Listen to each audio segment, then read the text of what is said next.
Okay, I'm cool. not So mistaken. 3 bedroom, bath and a half. This is why, guys, it's always good to confirm that with the homeowner because tax records aren't always perfect. Okay.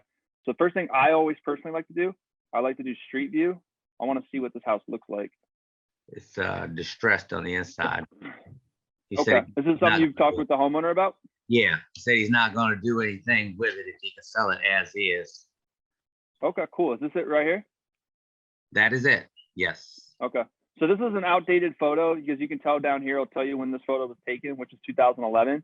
So I don't know what it looks like, but I have an idea, right? It gives me somewhat of an idea what the facade of the house looks like, right? So it's a one story, that kind of thing. So let's go back to this. Also, too, another good thing to check is just go on like a site like if there's Redfin or Zillow. Sometimes they'll have like photos too, if it was like previously listed or something like that. So that's another good thing I like to look Red, at too. So let me go Red back and look Fin or at. Zillow. Okay. There is photos on there. I see you said Red Fin or Zillow. Yeah, Redfin or Zillow. Those are the two Okay. that usually pop up. Okay, so no photos here. Let's try Redfin real quick. All right, no photos. So this property, this owner has probably owned it for a long time. Okay, so comps, evaluation. Perfect. We got a whole neighborhood right here. So these are all sold. Okay, okay, perfect. So start clicking on these. So you just clicking on the little balloons. Yeah, I want to click so that way when I scroll down, I know which ones I have selected. Oh, nice. Select comps. But sometimes it will show like farther ones, and I don't want that. Okay. So you see like these ones Oh, aren't yeah. in that little pocket, but Mhm. everything I selected is going to show green. So that's what I Nice. want to look at first. All right, cool. So let's start looking. So first thing I'm looking for is my ARV, right? What is the highest sold property? That will Okay. most likely be my ARV, okay? So 70, 70, 70, 70. Okay, this is a package deal. So this is, if you see something like this just means that a hedge fund bought a property, multiple, like a ton of properties. So sometimes the data just gets mixed up. I see this on the MLS too sometimes. That's usually when a hedge fund, they bought up a bunch of properties. So Yeah. the number will be skewed. So just ignore if you see something like that, okay? All right, so this one right here actually says it sold 131,000. So let's take a look at this one because that's the highest one that sold in that pocket. So let's look at That's that real probably quick. right because you've got some houses that are not too far from there that will sell in the hundreds. So the next thing I do is I'm going to look up on Zillow or Redfin and see if they have any photos and see why it sold for what it sold for. So this one's pretty similar in size. So look, we got some photos here. And this is saying, so when did this sell? Because this is from 2020. Huh. So I would probably say this is accurate data. Sometimes Zillow can be wrong. But this is what it looked like most likely. So it looks like somebody came in here, they put in some, newer floors, nothing too fancy, but this is still nice, right? This is very nice. Move-in ready. Oh, some of the rooms are really nice. Yeah. Okay. So this would be my ARV. It's in that neighborhood and it's in, it's sold for the most amount it sold for. So let's see. The next thing I'm going to do is I can try to see if it was flipped. So let's see if it was flipped. So the next thing I do is I'm going to go down to price history and it'll show me here too sometimes. Okay, so it doesn't look like it was. So maybe just a homeowner fixed it up and sold it. Yeah. Wow. So, but I got an ARV in range. Okay, 130. 130. Okay. So that's probably gonna be my ARV. Let's look at a couple of these 70s ones real quick and see what those look like. Yeah, I'm familiar not with as nice. It's in decent shape though. This is like tenant grade stuff, move-in ready, doesn't need any work, but it's not tip-top shape like the other one was. Right. We had like new flooring, very, very clean, new paint. I'm kind of familiar with that area. You can go about 3 streets over and the houses will get up in threes. It's funny like that. Oh, really? Well, yeah, you go north of that a couple blocks.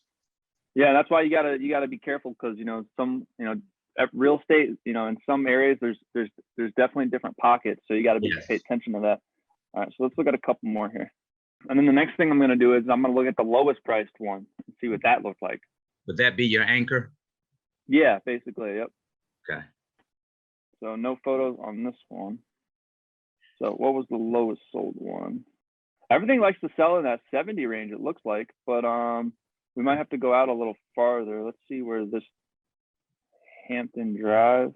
sold for 30. But I don't want to go over here. You see how there's a highway? You don't want to cross Yeah. highways. Yeah. So what is this one right here? Brookhaven. That should be on the same side. Brookhaven is where you start going up a little bit. Okay, so that was this one. Yeah. So it's okay to go into this neighborhood, even though it is a different neighborhood because you see that major road. We'll still check it out. So now that's actually my parents' neighborhood. I was looking there too. oh, okay. Yeah, so I'm familiar with that. There's another person that's across the street. He's getting me the information because she lives in Maryland. She's thinking about selling her house. So Oh, okay. Just trying. Awesome. So To you eat see stuff. in this neighborhood right here, you know, we have an anchor. It looks like it could be 31,000. So let's look at this one. Man, I'd kill for that. I'd almost hold that myself. I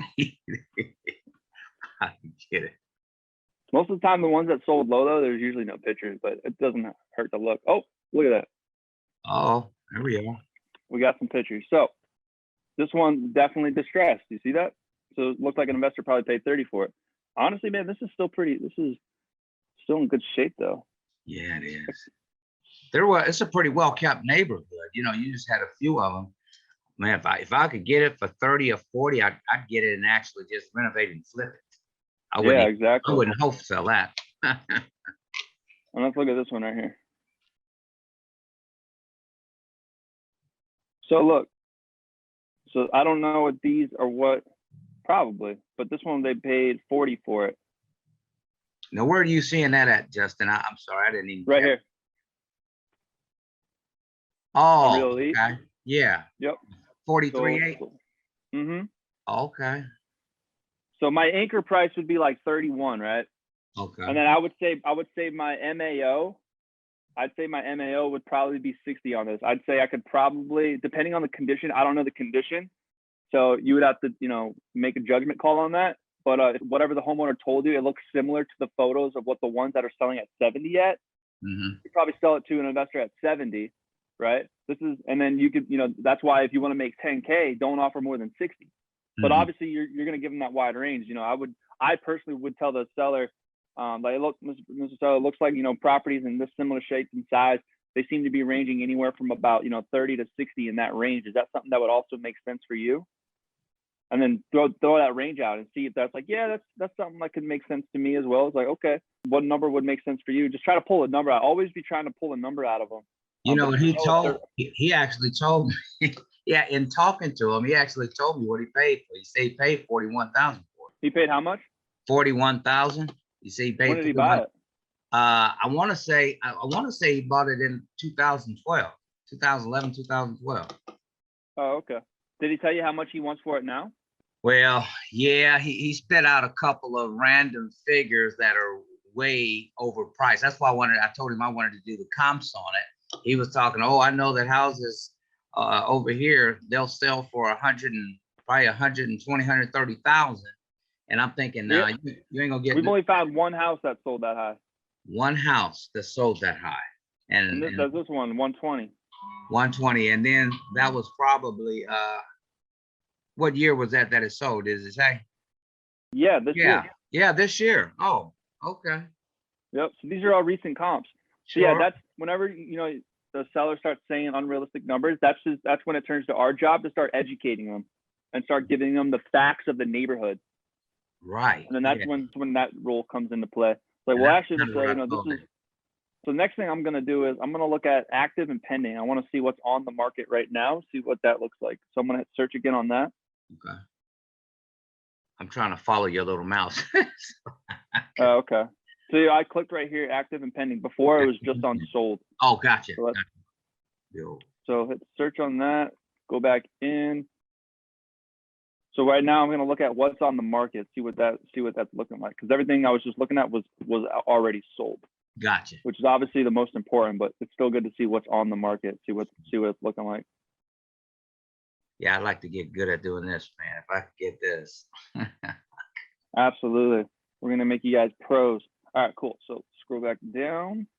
So I'm looking at these keywords. So sold. I want to start looking at pending stuff. So pending, 63, 47, 63. What else did I say? Okay, so ignore that one. Pending 75, pending 75, pending 75. This tells me that hedge funds are buying up these properties in here for rental purposes.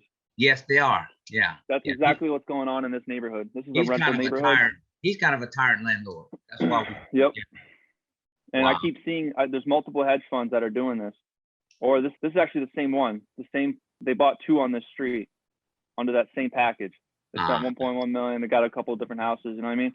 So let's keep looking here. Yeah, pending 49, 49. So let's look at these. Let's see what these look like. So if they're on the market, they should definitely have photos, right? So 63. Let's look at this one first. This one's same deal, 3-bedroom, 1.5. Search Google for that. 63. Yeah, that's real close to. So this tells me right here Mhm. that it's probably going to change I probably wouldn't offer more than like 50 for his house Really? because this is on the market for 60. Okay. And this is nice. Look at the bathroom. Yeah. I Wow. mean, this is rent ready. Doesn't need anything. Mm-hmm. So this is all stuff that you would start showing the seller. You know, you'd be like, Mr. Seller, are you in front of your computer by chance? I want you to look at something. Pull up this property, 4841 Karen Drive. Look on Zillow. You see the photos there? Yeah, how does yours compare to this one? Right. And then they'll right. be like, oh wow, okay, yeah, That's a it's right good down the street. point. You know what I mean? So you Wow. you start educating them. It's like, well, look, Mr. Seller, you know, your property is, you know, isn't as nice as this one. I'm gonna need to do this. I'm gonna need to do that. Although you start picking away at it, Yeah. and then that's basically what you do. So on this one, I'm thinking probably my MAO would be 50 just based off this comp. So you're thinking you go down? Okay. Okay. So let's keep looking though. 47. Let's look at this one. And these are what's pending right now. Yeah. Yeah, these are pending under contract. Wow. Okay. Cool. So that's a pretty decent market that I've chosen at the zip code there. Looks like they're. So this one's a little bit rougher. It's pending at 47. Let's see some photos. Okay. Yeah. So yeah, Mm. this is pending at 47. Obviously, needs a little bit of work, you know. Yeah, and that's kind of the condition that his is in. I'm supposed to go by there, meet with him this weekend. He wants to go. So I would use this. I would use this as your like, yeah, exactly. Like, hey, look at this one, right? This one's pending at $47,000 in this kind of condition, right? And they're selling at 63 when they don't need any work. Mhm. That would be kind of thing. And if you can get it really, really nice, you know, it could be worth 130. But this is definitely it doesn't look like there's a whole lot of flips going on in this neighborhood because of the price point. It definitely seems to be more of a rental type of a neighborhood, which is fine because you can still do wholesale deals on this. But yeah, just from what I'm seeing, I probably wouldn't offer more than 50, and then I'd try to sell it around that 60, maybe 70. It just depends. Okay. Gotcha. But yeah, that's what I would do. Okay. Don't go over 50. And then again, he's probably gonna go, oh no, I want way more just based off what he was saying. And that's gonna be most homeowners, guys. Most homeowners, if they're not super, you know, really motivated to sell, they're gonna give you high numbers. That's just how it goes, right? So it's gonna be our job to educate them by using the real facts of the neighborhood and educating them what these properties are actually selling for. What is the going rate?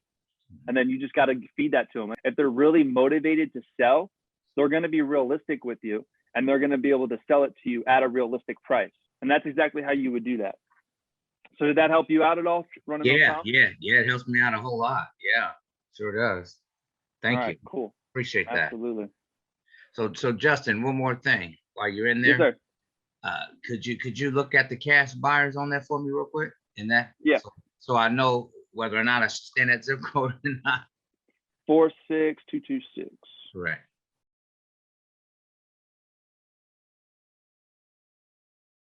So these are all single family homes. So I only want to look at single family homes. Mm-hmm. And then hit boom. Important. Don't forget this. Last sale date due last 6 months. Okay.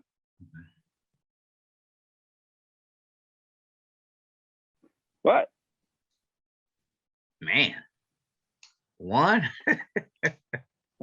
Hold up.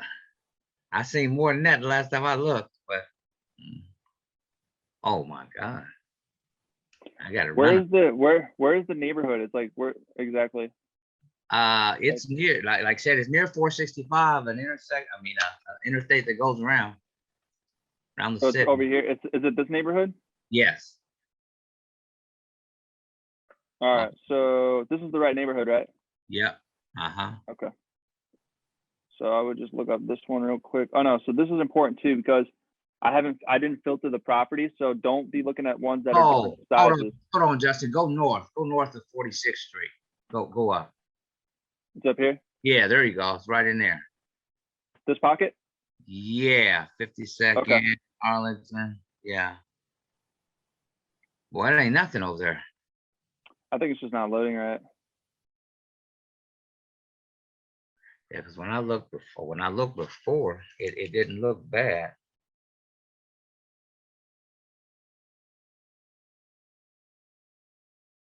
See, look, an investor paid 59 for this.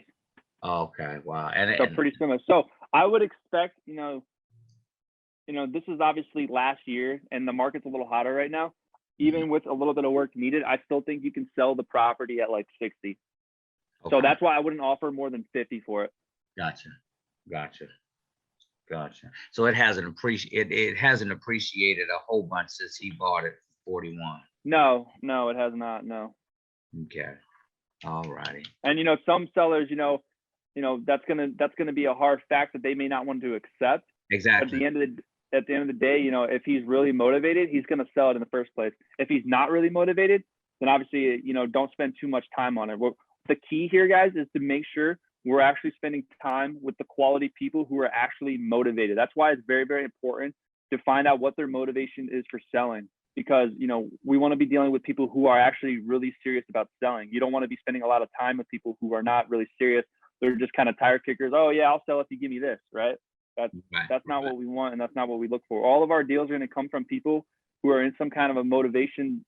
They need to sell the property from whatever it may be, and that's what is your job to find out what that motivation is, and then help them get it sold by buying it, and then finding the investor who's going to buy it. Right. Gotcha. Yeah, I would feel comfortable offering no more than 50 and then try to sell it at 60. Gotcha.